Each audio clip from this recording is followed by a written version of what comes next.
Loin de réduire l'importance du nazisme dans le bouleversement qu'a subi notre confiance en l'humanité, je crois qu'il est le terminus ad quem, c'est-à-dire le point d'aboutissement d'un processus qui n'est peut-être même pas encore achevé, mais qui a commencé en 1914. C'est au moment de la Première Guerre mondiale que s'est mis en place tout ce qui a rendu possible les ténèbres de la guerre suivante, ainsi que les composantes majeures et décisives de notre réalité présente. Céline a su raconter cette peur et dire qu'il y avait puisé une haine qui ne l'a jamais plus quittée. Il lui a fallu trouver cette écriture qui brisa toutes les conventions pour faire surgir la langue propre de sa douleur. Avant qu'il n'ait perdu sa dignité de sujet imageant et parlant, Céline fut un acteur et un spectateur courageux qui voulut donner la parole à ceux qui avaient été privés de toute dimension subjective durant cette guerre, en inventant la langue proprement inouïe de l'homme de la rue. Il est clair pour nous aujourd'hui que la lâcheté en lui a fini par triompher. Plus tard, comme il en fait l'aveu indirect, en disant que l'épreuve de cette première guerre l'avait fait basculer pour toujours dans le camp des errants, des dévoyés, incapables de vivre une vie normale et de s'extraire de la haine. Il fit le choix du pire, comme s'il se donnait dans une sorte de délire la place que tient Judas, l'Iscariote, dans l'imaginaire chrétien. Une sorte de judaïté inversée, perverse, qui fit de lui l'avocat du meurtre et de l'abjection dans la haine de soi. Il a choisi le site de la déréliction, de la malédiction jusqu'au bout, pour ne plus sortir de ce voyage de ténèbres irréversibles, convaincu d'une diabolique rédemption par la lâcheté et par la haine. Ce désastre subjectif est d'une telle violence que la mémoire collective ne sait plus quelle sépulture donner à ce qui reste de cette vie dans notre mémoire et de cette œuvre dans notre culture. Faut-il l'abandonner à l'anonymat d'une fosse commune, à la damnatio memoriae, ou protéger envers et contre tout la singularité du plus génial témoin de ce que fut la descente aux enfers de l'homme ordinaire? Ne devons-nous pas ne jamais oublier cette figure sacrificielle du peuple sacrifié? Peut-être faut-il faire comme Athéna, face au crime d'Oreste, suspendre les poursuites, honorer la vie qui donne sa tenue aux œuvres, et calmer les Érignies en maintenant toujours ouverts leur antre souterrain afin qu'elles soient toujours prêtes à bondir.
Nous voici encore seuls. Bientôt je serai vieux, et ce sera enfin fini. Il est venu tant de monde dans ma chambre. Ils ont dit des choses. Ils ne m'ont pas dit grand-chose. Ils sont partis. Ils sont devenus vieux, misérables et lents, chacun dans un coin du monde. Hier à 8 heures, Madame Bérange, la concierge, est morte. Une grande tempête s'élève de la nuit. Tout en haut, où nous sommes, la maison tremble. C'était une douce et gentille fidèle amie. Elle était vraiment vieille, tout au bout de la vieillesse. Je lui ai dit dès le premier jour quand elle a toussé, « Ne vous allongez pas surtout, restez assise dans votre lit. » Je me méfiais. Puis voilà. Et puis tant pis. Je n'ai pas toujours pratiqué la médecine. Cette merde. Je vais leur écrire qu'elle est morte, Madame Bérange, à ceux qui m'ont connue, qui l'ont connue. Où sont-ils? Je voudrais que la tempête fasse encore bien plus de boucan, que les toits s'écroulent, que le printemps ne revienne plus, que notre maison disparaisse. Elle savait, Madame Bérange, que tous les chagrins viennent dans les lettres. Je ne sais plus à qui écrire. Tous ces gens sont loin. Ils ont changé d'âme pour mieux trahir, mieux oublier, parler toujours d'autre chose. Il faut éteindre le feu dans la loge. À qui vais-je écrire? Je n'ai plus personne, plus un être pour recueillir doucement l'esprit gentil des morts, pour parler après ça plus doucement aux choses. Sur la fin, ma vieille Bignole, elle pouvait plus rien dire. Elle étouffait. Elle me retenait par la main. Le facteur est entré. Il l'a vu mourir. Un petit hoquet, c'est tout. Bien des gens sont venus chez elle autrefois, pour me demander. Ils sont repartis loin, très loin dans l'oubli, se chercher une âme. Le facteur a ôté son képi. Je pourrais leur dire, moi, toute ma haine. Je sais, je le ferai plus tard s'ils ne reviennent pas. J'aime mieux raconter des histoires. J'en raconterai de telles qu'ils reviendront, exprès, pour me tuer, des 4 coins du monde. Alors ce sera fini, et je serai bien content. Déjà 10 jours étaient passés à Dieppe. La semaine suivante, c'était fini. Mon père retournait au bureau. D'y réfléchir, on s'en faisait mal au ventre. Plus une seule minute à perdre. Question de vente, c'était d'un coup devenu si mou qu'il a fallu une vraie panique pour qu'on se décide à l'excursion, qu'on s'embarque tous pour l'Angleterre. C'était le retour très prochain qui nous affolait, qui nous poussait aux extrêmes. On est parti au lever du jour, à peine d'un café crème. Le pécule de l'héritage de grand-mère, ça y est, on l'avait à moitié flambé. Sur le bateau, on est arrivé en avance. On était bien aux plus petites places, juste sur l'étrave. On voyait tout l'horizon admirablement. Je devais signaler, moi le premier, la côte étrangère. Le temps était pas mauvais, mais quand même. Dès qu'on s'est éloigné un peu, qu'on a perdu de vue les phares, on a commencé à mouiller. Ça devenait une balançoire et de la vraie navigation. Ma mère, alors, s'est résorbée dans l'abri pour les ceintures. C'est elle la première qui a vomi à travers le pont et dans les troisièmes. Ça a fait le vide un instant. Occupe-toi de l'enfant, Auguste! Qu'elle a juste eu le temps de glapir. Il n'y avait pas mieux pour l'exceller. D'autres personnes alors s'y sont mises à faire des efforts inouïs, par-dessus bord et bastingage. Dans le balancier, contre le mouvement, on dégueulait sans manière, au petit bonheur. Il n'y avait qu'un seul cabinet au coin de la coursive. Il était déjà rempli par 4 vomitis affalés, coincés à bras-le-corps. La mer gonflait à mesure. À chaque houle, à la remontée, un bon rendu. À la descente, au moins 12 bien plus opulent, plus compact. Ma mère, sa voilette, la rafale la lui arrache, trempée. Elle va plaquer sur la bouche d'une dame à l'autre extrémité, mourante de renvoi, plus de résistance. Sur l'horizon, des confitures, la salade, le maringot, le café crème, tout le ragoût, tout dégorge.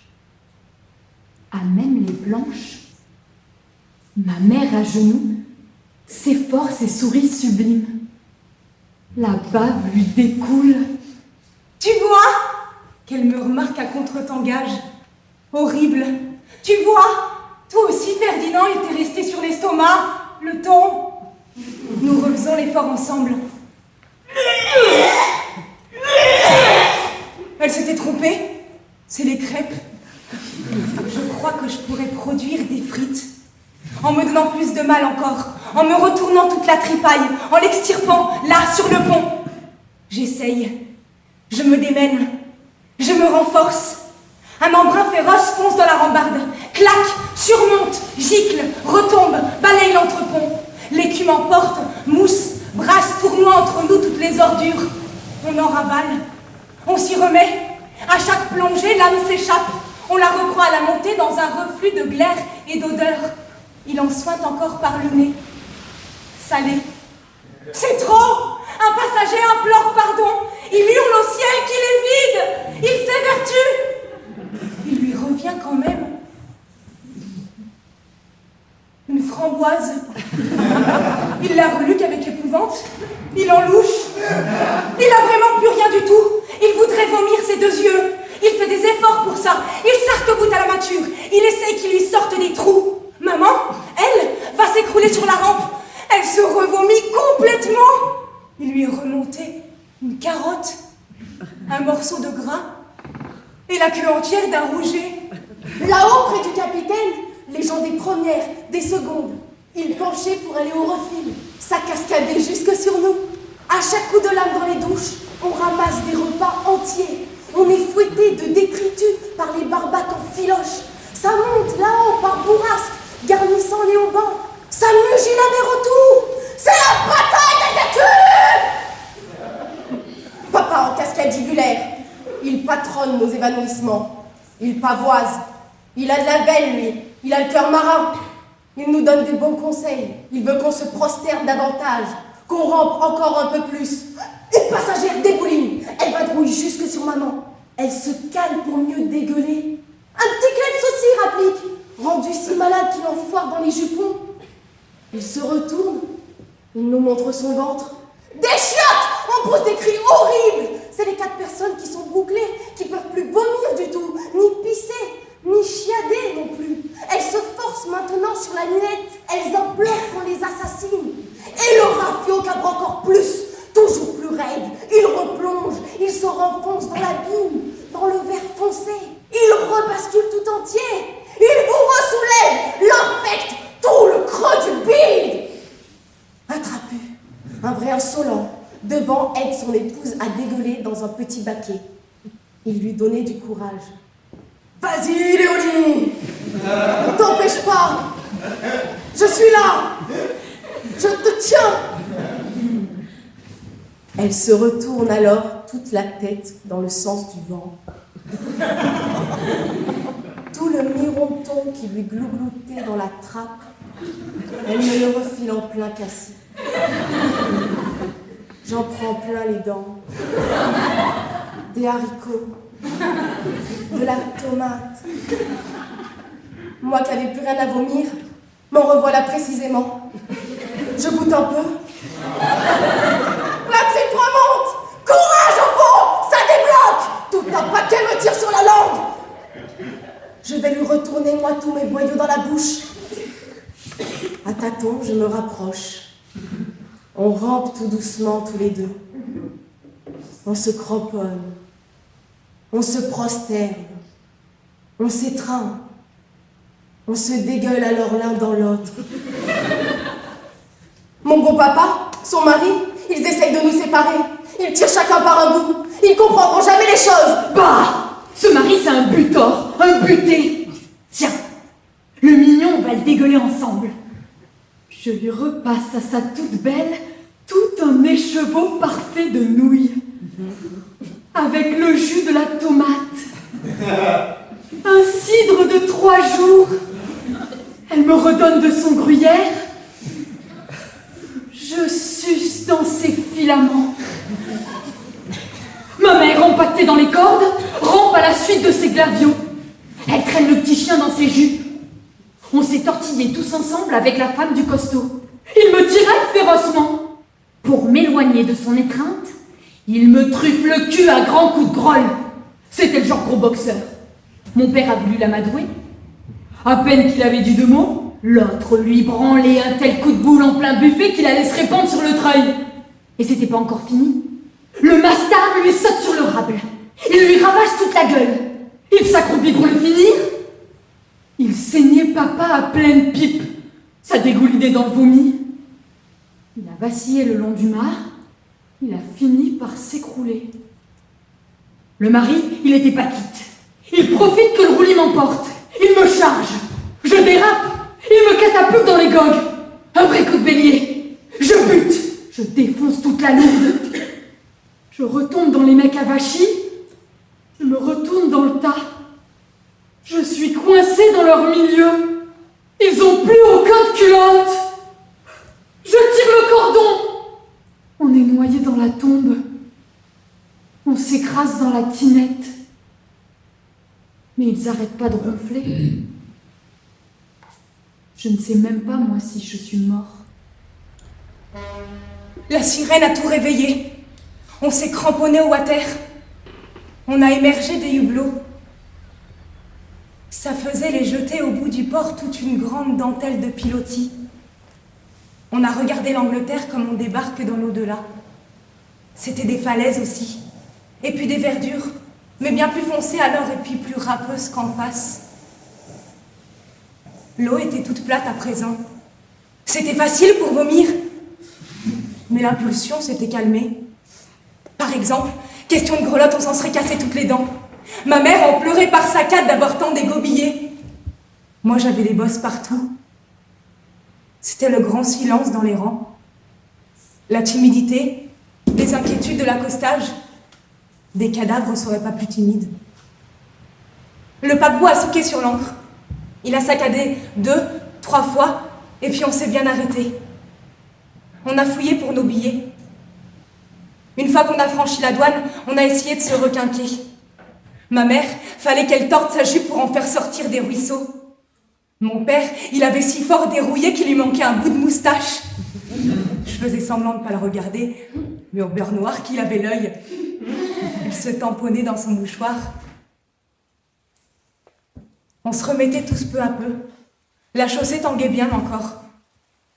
On a marché le long des boutiques, des minuscules comme c'est là-bas, avec des volets bariolés et les petites marches au blanc d'Espagne. Ma mère, elle faisait son possible, elle voulait pas nous empêcher, mais elle boitait loin par derrière. On a pensé à un hôtel, une chambre tout de suite pour qu'elle se repose. Un instant. On n'irait jamais jusqu'à Londres. On était bien trop mouillés déjà. On attraperait sûrement du mal si on risquait davantage. Et puis les godasses tiendraient pas. Elles buvaient en plein dans la boue. Elles faisaient du bruit comme un troupeau. On a enfin reconnu un hôtel. Sur la façade, c'était écrit en lettres d'or. Une fois devant, on a pris peur. On est parti pour l'autre côté. Il pleuvait toujours davantage. C'est le prix des moindres trucs qu'on essayait d'imaginer. On avait la peur des monnaies. On est entré dans un thé. Ceux-là, ils nous comprenaient. Assis, on a regardé notre valise. C'était plus la même. Dans la confusion, à la douane, on s'était trompé. Tout de suite, dardard, on est revenu. La nôtre, elle était barrée. Celle-là qui n'était pas à nous, on l'a rendue au chef de gare. Comme ça, on n'avait plus rien. C'était un comble dans la malchance. Ça n'arrive jamais qu'à nous autres. C'était bien exact dans un sens. Mon père le constatait encore. On n'avait plus de quoi changer. Pas une seule chemise. Il fallait bien se promener quand même. On commençait à nous remarquer dans le village. Tous les 3 transis sous la flotte. Ça faisait nettement Romanichel. C'était plus prudent de prendre la route. On a pris n'importe laquelle. Après la dernière maison.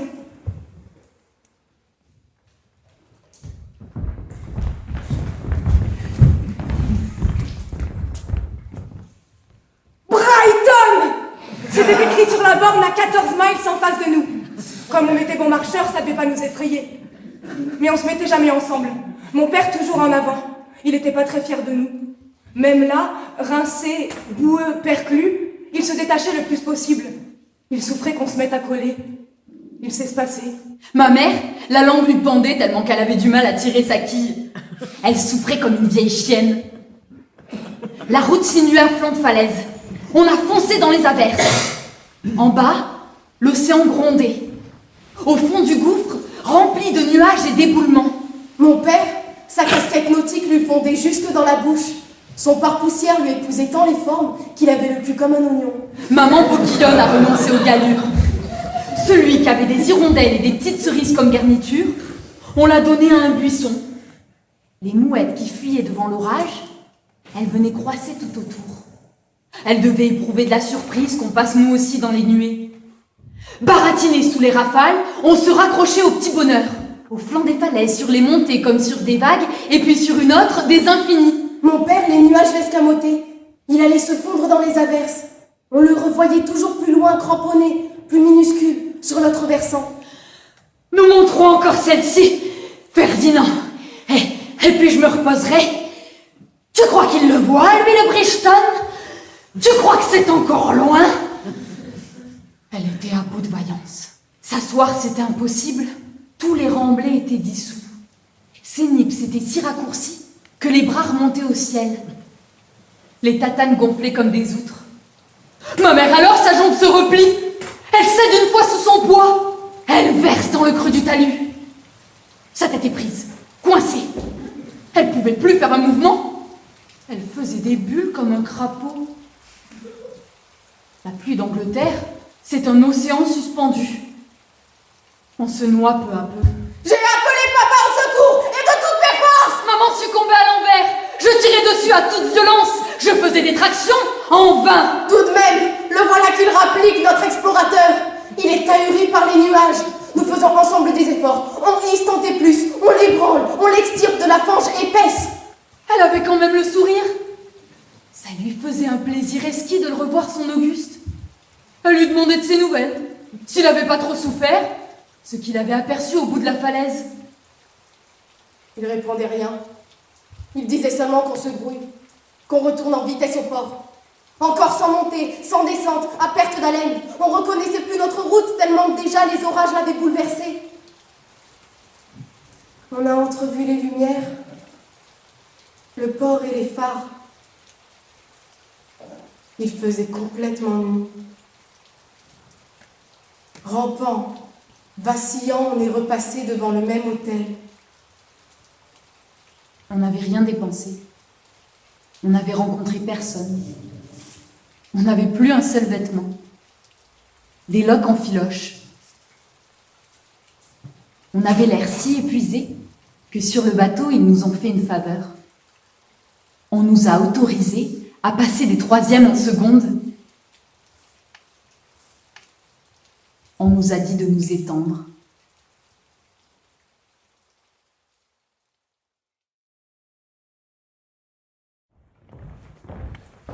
Un matin, arrivant de bonne heure, je trouve Madame Gorloge déjà levée à se promener déjà dans la turne. Elle faisait semblant de chercher quelque chose le long de l'établi. Elle était en peignoir froufrou. Je la trouve très curieuse, singulière. Elle dandinait des miches autour. Elle me faisait la séduction. C'était évident.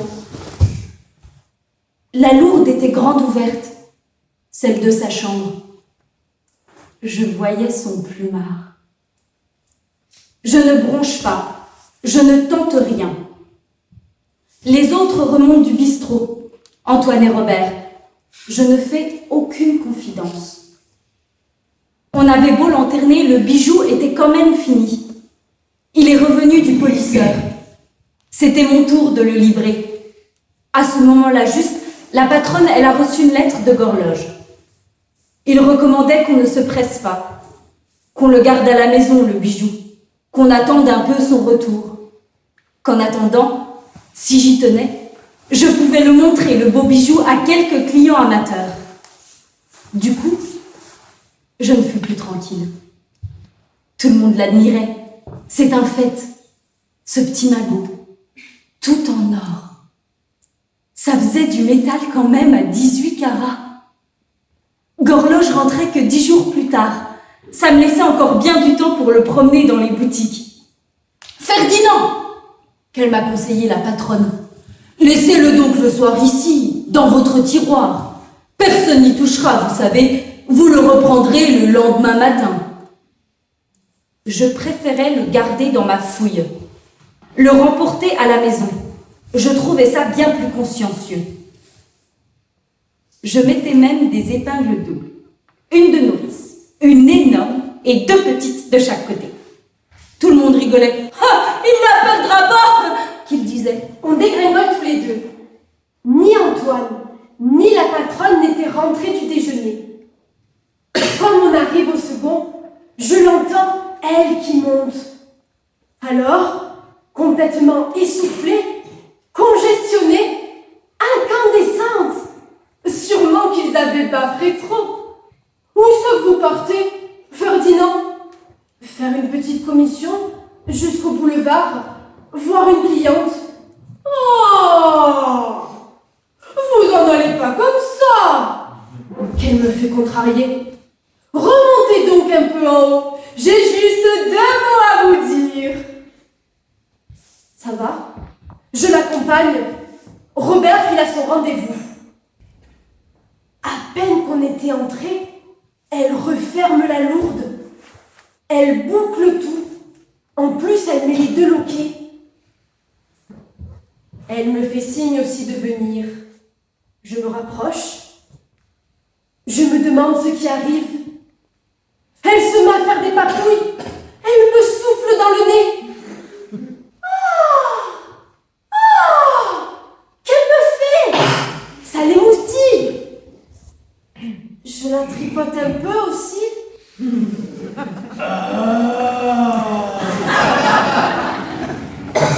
Le petit salopio. Il paraît que tu regardes dans le trou, hein? Ah!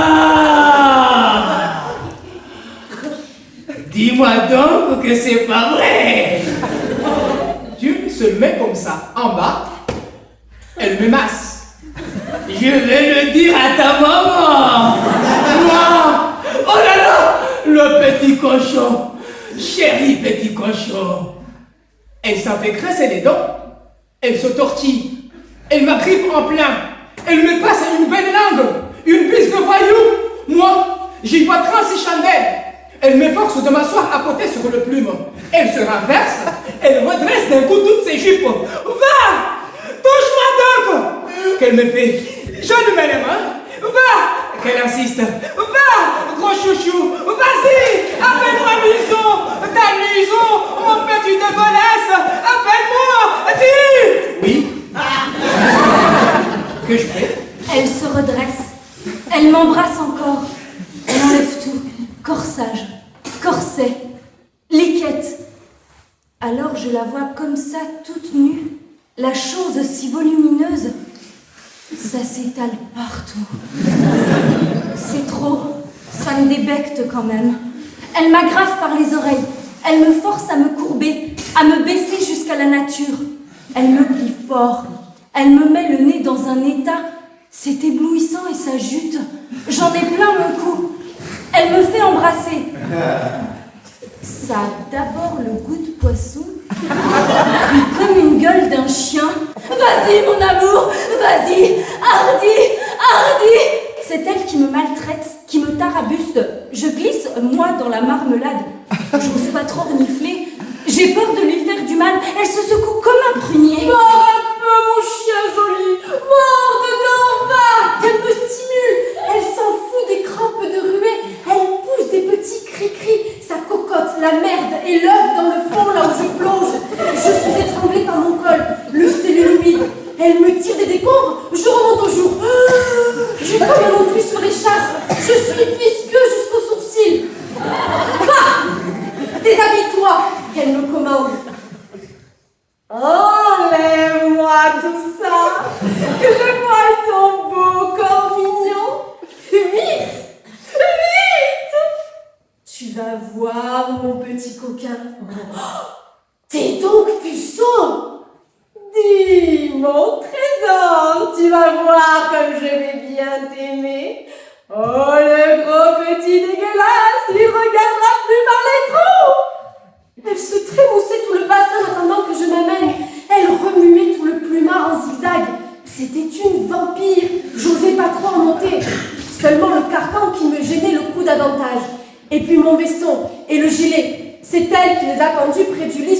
la chaise. Je voulais pas tout enlever mes frusques comme faisait Antoine. Je savais que j'avais de la merde au cul et les pieds bien noirs. Je me sentais moi-même. Pour éviter qu'elle insiste, je me suis relancée au plus vite. Je faisais l'amoureux. Je grimpe, j'étreins, je grogne, je me mets en branle comme Antoine. Mais alors beaucoup plus doucement. Je sentais mon affaire qui voguait tout autour. Je bafouillais dans ma mousse. J'avais le gland perdu, j'osais pas y mettre les doigts. Il aurait fallu pourtant, je lui perdais encore la moustache. Enfin, j'ai glissé en plein dedans. Ça s'est fait tout seul. Elle m'écrasait dans ses nichons. Elle s'amusait au maximum, comme on étouffait déjà. C'était une fournaise. Elle voulait encore que j'amène. Elle me pleurait par pitié comme à l'autre flux. Au contraire, elle ne faisait pas grâce d'un seul coup brutal. Enfonce-toi bien, mon gros chouchou. Enfonce. Va. Bien fort. Hein? Tu en as? Dis, une grosse? Ah. Ah. Comme tu m'écrèves, gros salaud. Crève-moi bien. Crève-moi. Tu veux manger? Dis-moi oui. Oh.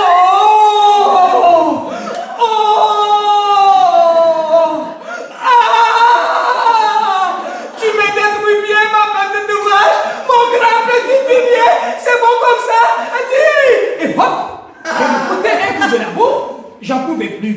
Je renâclais, elle me sifflait dans la musette, j'en avais plein de blazes, en même temps que ces niches, de l'ail, tu veux que fort, ils avaient bouffé de la saucisse.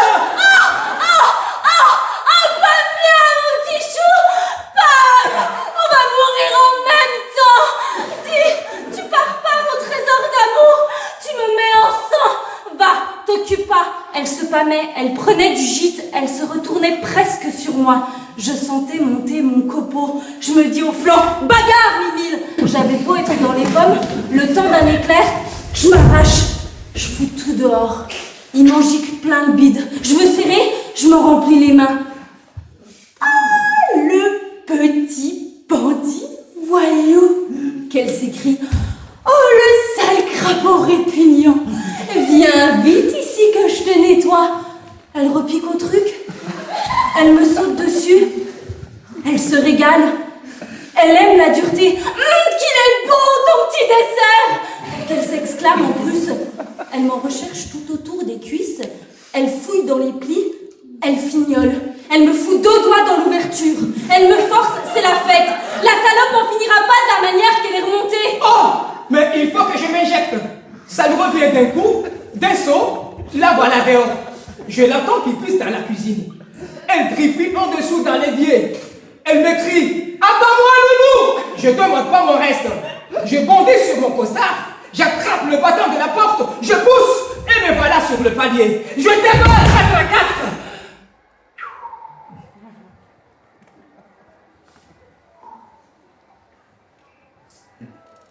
Je respire un sérieux coup.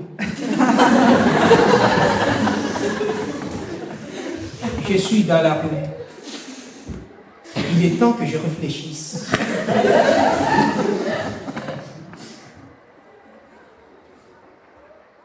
Arrivé devant l'ambigu, là je m'assois enfin. Je ramasse un journal par terre. Je vais me mettre à le lire.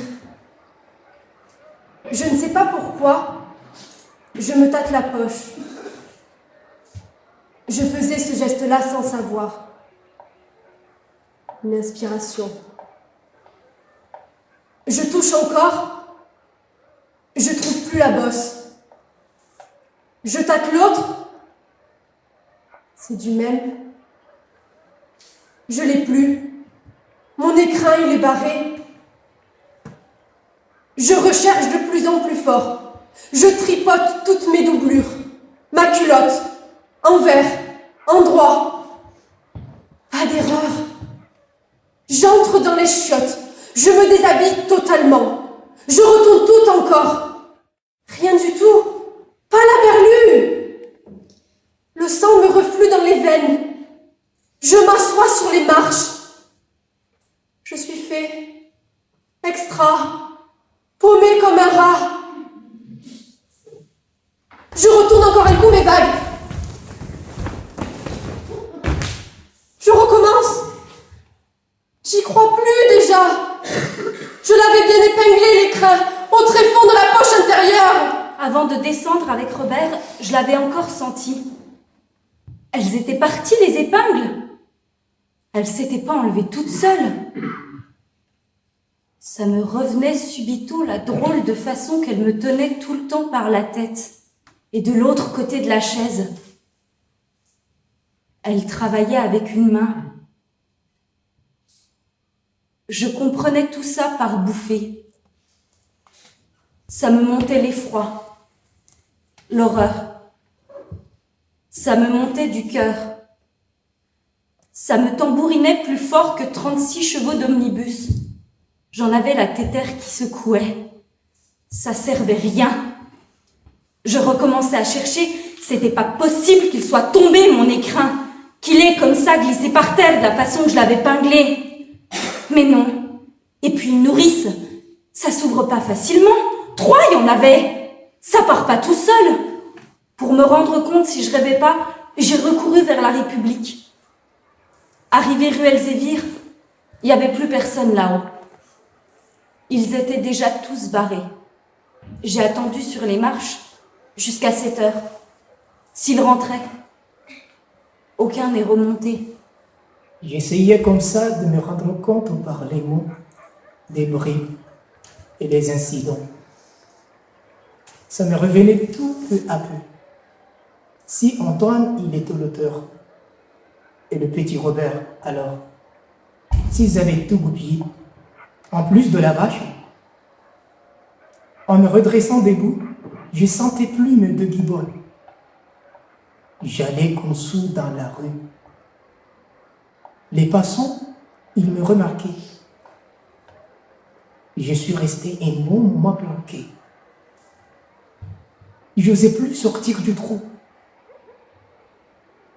Je voyais de loin les omnibus. Ils ont roulé dans la chaleur. J'avais des éblouissements. Je suis rentré tout à fait tard au passage. J'ai dit que j'avais mal au ventre, comme ça j'ai coupé aux questions.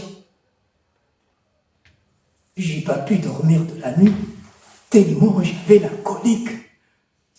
Le lendemain, je suis parti au petit jour, tellement j'avais hâte de savoir.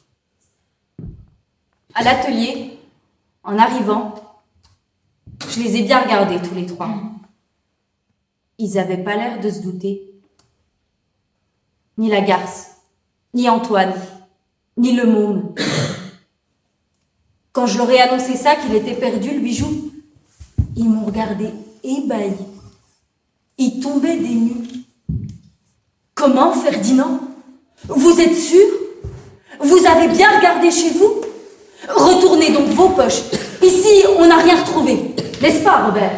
Tu n'as rien vu. C'est le petit qui a balayé. Tu vas repasser encore. À force de me parler comme ça, il me semblait tellement féroce que je me suis mis à chialer.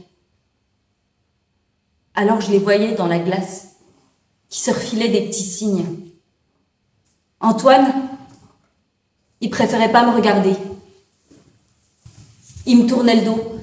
Il faisait semblant de briquer sa meule. Elle continuait au baratin. Elle essayait que je me coupe, que je me contredise. Je marnais dans le cirage. C'était infect, qu'on visse et tout. J'avais plus aucun recours. J'étais bon. C'est pas moi qu'on aurait cru si j'avais raconté les choses. À quoi ça aurait servi? Le patron revient après-demain. D'ici là, tâchez de la retrouver. Robert vous aidera. C'était ça qu'il me proposait. De tous les côtés, j'étais cuit. Si j'avais dit les circonstances, il m'aurait traité d'imposteur, de monstre effroyable, abject. Que j'essayais de me disculper en salopant ma bonne patronne. Que j'avais plus aucune vergogne. Que c'était le comble des culots, la calomnie extravagante, la saloperie monumentale. J'ai même pas essayé de l'ouvrir. J'avais plus envie d'ailleurs. Je pouvais plus bouffer du tout. J'avais la tête toute refermée. Les idées, la bouche, le trognon. J'ai fait encore une fois, 2 fois.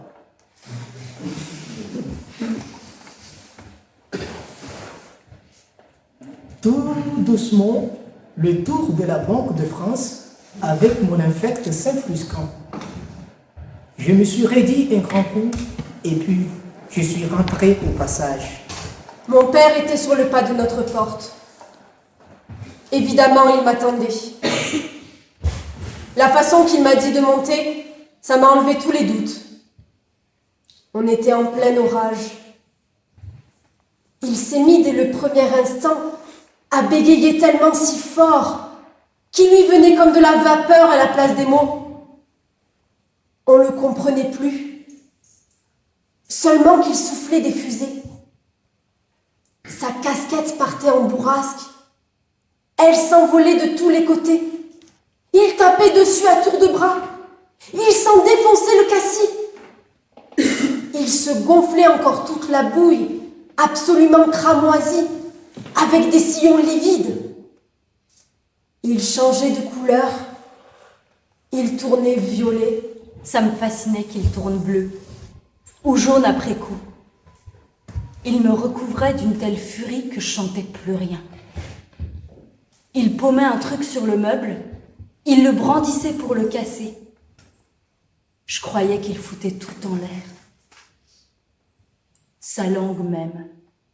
Il mordait dedans si fort, si rageur, qu'elle lui devenait comme un bouchon, soufflé, coincé, tendu de barbac comme pour éclater. Elle éclatait rien du tout. Il reposait le sous-plat, il s'étranglait simplement, il n'en pouvait plus. Il est reparti d'un coup dehors. Il s'est élancé vers la rue. Il a couru dans le passage. Il se serait envolé aussi bien, tellement qu'il était sursoufflé, irrésistible, abominable.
Je pull-up vers la boutique. Elle n'était pas fermée du tout. Hortense m'attendait dans le petit couloir. Elle avait dû rester exprès. Ah! Si vous voyez votre maman, dans quel état qu'elle s'est mise! Elle est pitoyable, c'est épouvantable! Depuis 6 heures, elle ne vit plus! Il y a eu, paraît-il, des bagarres dans le jardin des Tuileries. Elle est sûre que vous y étiez. Elle est sortie ce tantôt pour la première fois en entendant les rumeurs. Elle a vu dans la rue Vivienne un cheval emballé! Elle est revenue décomposée. Ça lui a retourné tous les sangs. Jamais je ne l'avais vue si nerveuse. Hortense aussi était en transe pour me raconter l'accident. Elle se tamponnait toute la face, en nage, avec son grand tablier sale. Elle en restait toute barbouillée, vert, jaune et noir. J'escalade les marches 4 à 4. J'arrive là-haut dans ma chambre. Ma mère était sur le page. Affalée, retournée complètement. Sa camisole sans boutons, ses jupons retroussés jusqu'aux hanches. Elle se mouillait encore toute la jambe avec les serviettes éponges. Elle en faisait des gros tampons. Ça dégoulinait par terre. Ah! Qu'elle sursaute. Te voilà tout de même. Elle me croyait en hachis. Ton père est dans une colère. Oh, le pauvre homme. Il partait au commissariat. Où étais-tu resté encore? Mon père, juste à ce moment-là, je l'entends qui sort des cabinets. Il monte tout doucement l'escalier. Il rajustait ses bretelles. Il rafistolait son pansement autour des furons. D'abord, il me dit rien. Il fait mine de même pas me voir. Il retourne à sa machine. Il tape avec un seul doigt. Il souffle comme un phoque. Il s'éponge. On crève, c'est un fait. On étrangle absolument. Il se lève. Il décroche au clou la serviette éponge. Il se badigeonne toute la bouille avec l'eau courante. Il n'en peut plus. Il revient. Il me reluque un peu de travers. Il regarde ma mère aussi sur le lit, tout étalé. « Recouvre-toi, voyons, Clémence !» Qui lui fait comme ça, Furibard? C'est toujours à cause de sa jambe. Ça va recommencer la séance. Il lui fait des signes. Il croit que je la regarde comme ça, retroussée. Elle comprend rien à son émoi. Elle est innocente. Elle n'a pas de pudeur. Il lève les deux bras au ciel. Il est outré, excédé. Elle rabaisse enfin sa jupe. Elle se retourne sur le matelas. Elle change un peu de position. Je voudrais dire un mot. Quelque chose pour faire passer la gêne. Mais je vais parler de la chaleur. On entend les chats qui s'enfilent, là-bas, très loin sur le vitrail. Ils se foutent la course. Ils bondissent au-dessus des abîmes entre les hautes cheminées. Un souffle d'air qui nous arrive, un véritable zéphyr. Oh, Zana. Voilà le temps qui fléchit. Que remarque tout de suite ma mère. Eh ben, mon Dieu, c'est pas trop tôt. Tu vois, Auguste, avec ma jambe, je suis certaine qu'il va pleuvoir. Je ne peux pas me tromper. C'est toujours la même douleur. Elle me tiraille derrière la fesse. C'est absolument le signe. C'est positivement infaillible. T'entends, Auguste? C'est la pluie. Ah, tais-toi donc quand même un peu, bordel! Tu peux donc pas t'arrêter de bavarder? Mais, Auguste, j'ai pas parlé. Il est bientôt près de 2 heures, voyons mon petit. Et nous sommes pas encore couchés. Je sais bien. Bordel de Dieu! De charogne de trou du cul! Mais je sais bien qu'il est 2 heures. Est-ce que c'est ma faute? Il sera 3 heures, nom de Dieu. Et puis 4. Et puis 36. Et puis 12, bordel de tonnerre! C'est malheureux, bordel de merde, qu'on vient de me faire chier jour et nuit! C'est pas admissible à la fin! Il assène alors sur son truc un coup terrifiant, à écraser toutes les lettres, à raplatir tout le clavier. Il se retourne, il en est violet. Il fait alors front contre moi. Ah! Qu'il me fait tout haut comme ça. Il gueule au possible. Il déclame. Vous m'emmerdez tous! Vous entendez? C'est compris? Et toi, sale petite crapule, et on t'évanouille! Où as-tu encore traîné? Depuis 8 heures du matin, hein? Veux-tu répondre? Dis-le! Dis-le, nom de Dieu! Je ne réponds rien d'abord. Ça me revient alors d'un seul coup ce que j'ai fait des commissions. C'est vrai que je rapporte rien. Ah, merde. Quelle affure. J'y pensais plus aux jambonneaux. J'avais déjà tout oublié. Je comprends alors la cadence. Merde. Et l'argent de ta mère? Et ses provisions? Hein? Il exulte. Tu vois, Clémence? Ton produit. Tu vois encore ce que tu as fait? avec ton incurie crétine, ton imbécile aveuglement. Tu lui donnes des armes à ce voyou-là. Ta confiance impardonnable, ta crédulité idiote. Tu vas lui remettre de l'argent, lui confier ta bourse à lui. Donne-lui tout. Donne-lui la maison. Pourquoi pas? Ah ah, je te l'ai pourtant prédit. Il te chiera dans la main. Il nous a tout bu. Il nous a tout englouti. Il pue l'alcool. Il est sous. Il a attrapé la vérole, la chaude pisse.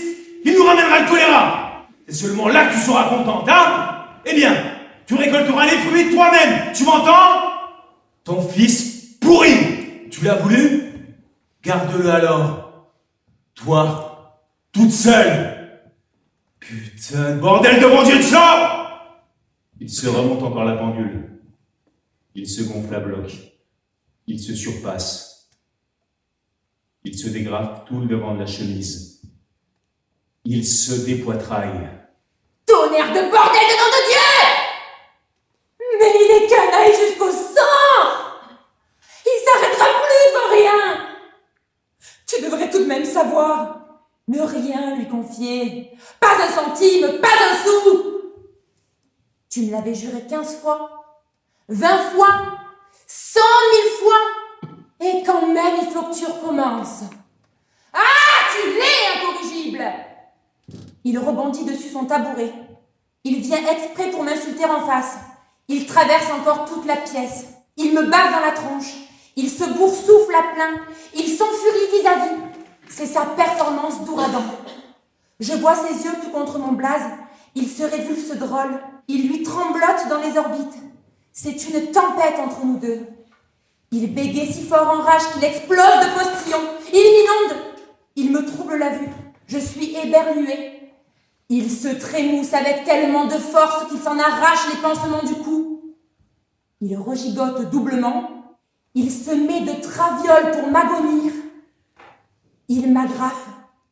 Je le repousse et je fais à cet instant un brutal écart. Je suis déterminée aussi. Je veux pas qu'il me touche, le salvias. Ça l'interloque une seconde. Hein? Alors? Qu'il me fait comme ça. Ah, tiens. Si je me retenais pas! Vas-y, que je lui dis. Je sens que ça monte. Ah, petit fumier. Tu me défies? Petit maquereau. Petite ordure. Mais regardez cette insolence. Cette ignominie. Tu veux notre peau? Tu veux notre peau, hein? N'est-ce pas que tu la veux? Dis-le donc tout de suite. Petit lâche. Petite roulure. Il me crache tout ça dans la tête. Il retourne aux incantations. Bordel de bon Dieu de saloperie! Qu'avons-nous fait, ma pauvre enfant, pour engendrer de telles vermines? Perverti comme 36 potences, roué, canaille, fainéant, tout, il est tout calamité! Pour rien! Que nous piller, nous rançonner! Une infection, nous échapper sans merci! Voilà toute la reconnaissance pour toute une vie de sacrifice! 2 existences en pleine angoisse. Nous, les vieux idiots, les sales trucs toujours, hein? Nous, toujours. Dis-le encore. Dis que ce sera poison. Mais dis-le donc. Dis-le là tout de suite que tu veux nous faire crever. Crever de chagrin, de misère. Et que je t'entende, moi, avant que tu m'achèves. Dis, voix perfecte. Ma mère alors se soulève. Elle se ramène à cloche-pompe. Elle veut s'opposer entre nous. Auguste! Écoute-moi, voyons, écoute-moi, je t'en supplie! Voyons, Auguste, qui va te remettre sur le flanc! Songe à moi, Auguste, songe à nous! Ça va te rendre tout à fait malade! Ferdinand, toi va-t'en, mon petit. Reste pas là, va dehors! Je bouge pas d'un pouce. C'est lui qui se rassoit. Il s'éponge, il grogne, il tape 1, 2 coups d'abord sur encore les lettres du clavier, et puis il rebeugle. Il se tourne vers moi. Il me désigne. Il me pointe du doigt. Il fait le solennel. Oh tiens, je peux bien l'avouer aujourd'hui. Comme je le regrette. Comme j'ai manqué d'énergie. Comme je suis coupable de ne pas t'avoir salement dressé. Nom de Dieu, de bon Dieu. Dressé. Quand il était encore temps. C'est à 12 ans. Oui, c'est à 12 ans, pas plus tard, qu'il aurait fallu te saisir et t'enfermer solidement. Ah oui! Pas plus tard. Mais j'ai manqué d'énergie. T'enfermer en correction? Voilà! C'est là que t'aurais été maté. Nous n'en serions pas où nous en sommes. À présent, les jeux sont faits. La fatalité nous emporte. Trop tard! Trop tard! Tu m'entends, Clémence? Beaucoup trop tard! Cette crapule est irrémédiable! C'est ta mère qui m'a empêché! Tu paieras maintenant, ma fille! Il me la montre qui boquillonne gémissant tout autour de la cambuse. C'est ta mère! Oui, c'est ta mère! Tu n'en serais pas là aujourd'hui si elle m'avait écouté! Oh, bordel de mon sang, non! Oh, bordel de Dieu! Il défonce encore le clavier. Des ramponneaux des 2 points. Il va sûrement tout détruire. Tu m'entends, Clémence? Tu m'entends? Je t'ai assez dit? T'ai-je assez prévenu? Je savais ce que ça serait aujourd'hui! Il va encore éclater. Son courroux le repossède. Il regonfle de partout, de la tronche et des chasses. Ça lui révulse les orbites. Elle tient plus elle sur sa quille à force de trébucher partout. Il faut qu'elle grimpe sur le plume. Elle s'affale. Elle retrousse tout le haut, toutes ses côtes. Elle se redécouvre toutes les cuisses, le bas du ventre. Elle se tord dans les douleurs. Elle se masse comme ça tout doucement. Elle en est repliée en 2. Ah! Mais voyons! Recouvre-toi! Recouvre-toi donc! C'est un fait! Ah! Je t'en prie! Je t'en prie! Je t'en supplie! Auguste! Tu vas tous nous rendre malades! Elle n'en pouvait plus. Elle réfléchissait plus du tout. Malade! Malade! Ça le traverse comme une fusée. C'est un mot magique. Ah ben, nom de Dieu, c'est un comble! Il s'esclave. Il remonte encore au pétard. Mais c'est lui. Tu ne le vois donc pas? Dis, ingénu! Mais c'est lui, ce petit apache! Et c'est la fin! Nom de Dieu! Vas-tu comprendre que c'est lui, ce petit infernal fripouille qui nous rend tous ici malades? L'abjecte vipère! Mais c'est lui qui veut notre peau! Depuis toujours qu'il nous guette. Il veut notre cimetière, il le veut! Nous le gênons! Il ne s'en cache même plus! Il veut nous faire crever les vieux. C'est l'évidence. Mais c'est clair. Et le plus tôt possible encore. Il est incroyable. Et s'il est pressé, c'est nos pauvres 4 sous, c'est notre pauvre croûte à nous qu'il gagne. Tu ne vois donc rien. Mais oui, il sait bien ce qu'il fait, le gredin. Il le sait, le petit salaud. Le charognard, la petite frappe. Il n'a pas les yeux dans sa poche. Il nous a bien vu dépérir. Il est aussi vicieux que méchant. Moi, je peux te le dire. Moi, je le connais si tu ne le connais pas. Ça a beau être mon fils. Il recommence ses tremblements. Il saccade de toute sa carcasse. Il se connaît plus. Il crispe les poings. Tout son tabouret craque et danse. Il se rassemble. Il va ressauter. Il revient me souffler dans les narines. Des autres injures, toujours des autres. Je sens aussi, moi, monter les choses. Et puis la chaleur. Je me passe mes 2 mains sur la bouille. Je vois tout drôle alors d'un seul coup. Je veux plus voir. Je fais qu'un bond. Je suis dessus. Je soulève sa machine. la lourde, la pesante. Je la lève tout en l'air et... D'un bloc là, je la lui verse dans la gueule. il n'a pas le temps de parer. Il en culbute sous la rafale, tout le bastringue à la renverse. La table, le bonhomme, la chaise, tout le fourniment viré en bringue, tout s'abat sur les carreaux, s'éparpille. Je suis pris aussi dans la danse.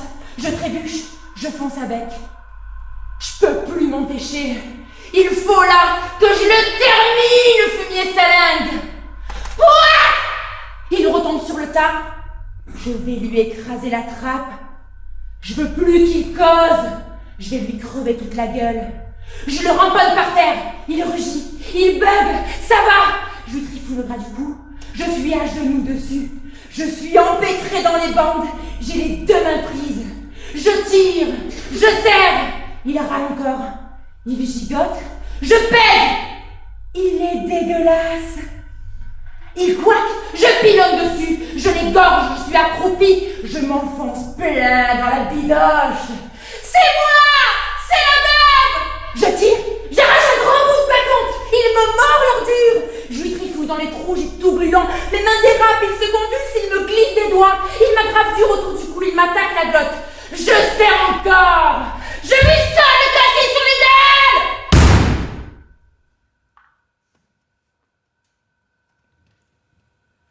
Il se détend. Il redevient tout flasque. Il est flasque en dessous mes jambes. Il me suce le pouce. Il me le suce plus. Merde. Je relève la tête au moment. Je vois la figure de ma mère tout juste là au ras de la mienne. Elle me regarde les yeux écarquillés du double. Elle se dilate l'échelle si large que je me demande où on est. Je lâche le truc. Une autre tête qui surgit des marches, au-dessus du coin de l'escalier. C'est Hortense, celle-là. C'est certain. Ça y est, c'est elle. Elle pousse un cri prodigieux. Oh, c'est quoi? Qu'elle se déchire. Elle me fascine alors aussi. Je lâche mon vieux. Je ne fais qu'un saut. Je suis dessus, l'Hortense. Je vais l'étrangler. Je vais voir comment qu'elle gigote, elle. Elle se dépêtre. Je lui barbouille la gueule. Je lui ferme la bouche avec mes pommes. Le pu des furoncles, le sang plein, ça s'écrase. Ça lui dégouline. Elle râle plus fort que papa. Je la cramponne. Elle se convulse. Elle est costaude. Je veux lui serrer aussi la glotte. C'est la surprise. C'est comme un monde tout caché qui vient saccader dans les mains. C'est la vie. Faut la sentir bien. Je lui tabasse l'occiput à coups puté dans la rampe. Ça cogne. Elle ressaigne des tifs. Elle hurle. C'est pendu. Je lui frotte un gramme dans l'œil. J'ai pas la bonne prise. Elle se dégrafe. Elle a rejailli. Elle se carapate. Elle a de la force. J'ai carambole dans les étages. Je l'entends hurler du dehors. Elle ameute. Elle piaille jusqu'en haut.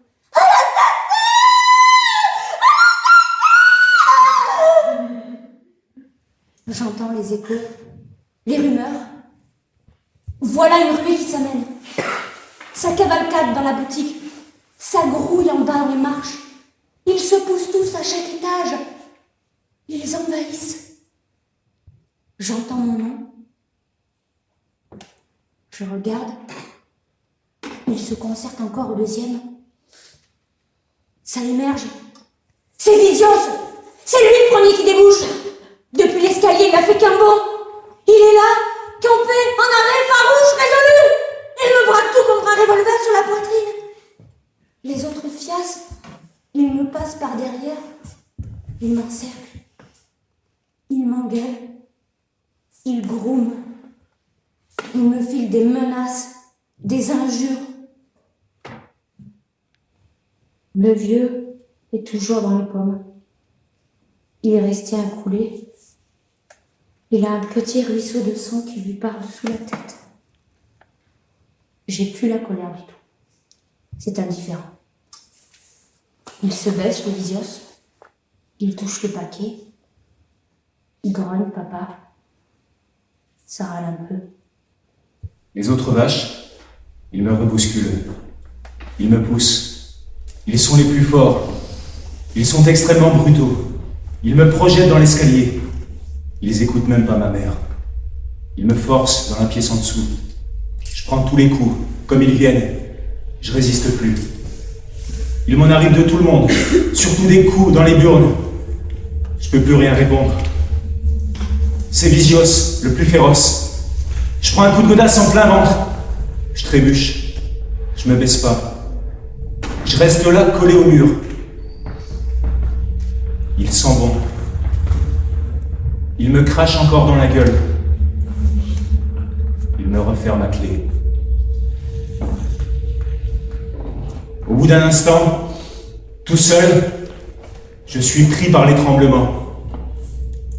Des mains, des jambes, de la figure et de dedans partout.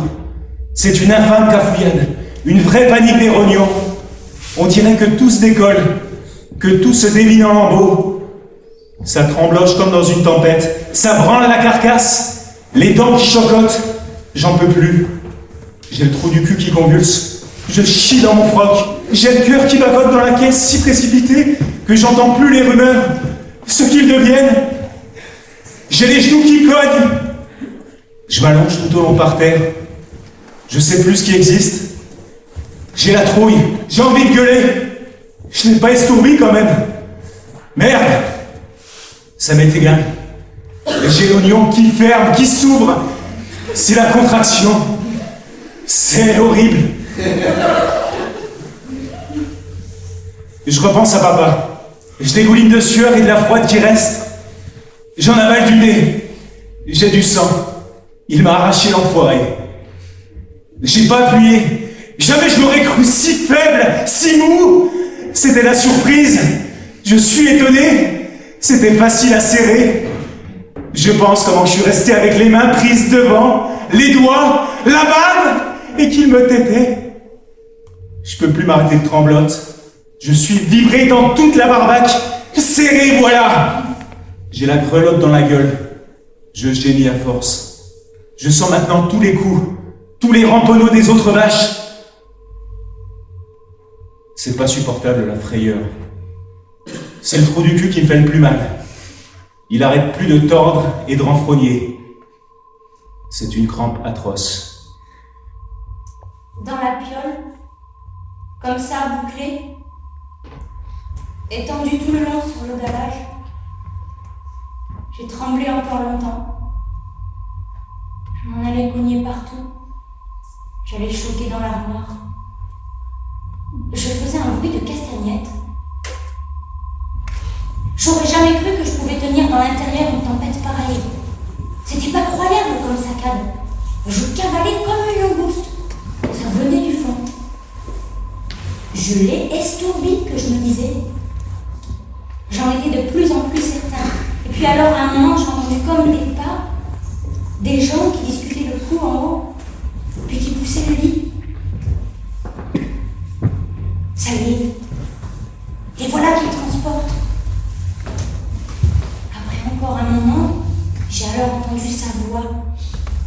La sienne! Il était seulement sonné. J'ai dû lui défoncer le cassis, il va crever tout à l'heure, je me suis bien pensé. Ça va être encore bien pire. Toujours il était sur mon lit. J'entendais les ressorts. Enfin, je savais rien. Et puis alors le cœur me soulève. Je commence à vomir. Je me poussais pour me faire rendre. Ça me soulageait énormément. J'ai tout dégueulé. La grelotte m'a repris. J'en gigotais tellement fort que je ne me reconnaissais plus. Je me trouvais étonnant moi-même. J'ai vomi le macaroni! J'ai recommencé, ça me faisait un violent bien. Comme si tout allait partir, partout sur le carreau, j'ai dégueulé tout ce que j'ai pu. Je me poussais pour me faire rendre. Je me cassais en deux, et encore, et davantage. Et puis les glaires, puis les bulles de la mousse s'affilaient, ça s'étendait jusque sous la porte. Et j'ai tout vomi la tambouille d'au moins 8 jours auparavant. Et puis en plus de la diarrhée, je voulais pas appeler pour sortir. Je me suis traînée jusqu'au bureau, qui était debout près de la cheminée. J'ai chié dedans. Puis je tenais plus d'équilibre. J'avais la tête qui tournait trop. Je me suis écroulée à nouveau. J'ai tout foiré sur le dallage. Encore et encore. C'était une débâcle marmelade. Ils ont dû m'entendre farfouiller. Ils sont venus ouvrir. Ils ont jeté un œil dans la pièce. Ils ont refermé encore à clé. Après peut-être 10 minutes, c'est l'oncle Édouard qui est entré. Il était absolument seul. J'avais pas remis ma culotte, j'étais comme ça, en pleine cacade. Il n'avait pas peur de moi. Rhabille-toi maintenant, qu'il m'a dit. Descends en avant, je t'emmène. Il a fallu qu'il me donne la main. Je ne pouvais pas me reboutonner tellement que je tremblais de partout. Enfin, j'ai fait comme il me disait. Je suis passée devant lui pour descendre. Il n'y avait plus personne dans notre escalier, ni dans la boutique non plus. Tout le monde était débiné. Ils devaient être rentrés chez eux, ils avaient de quoi raconter. Au cadran, là-haut, sous le vitrage, il était 4h15. Il faisait déjà un petit jour.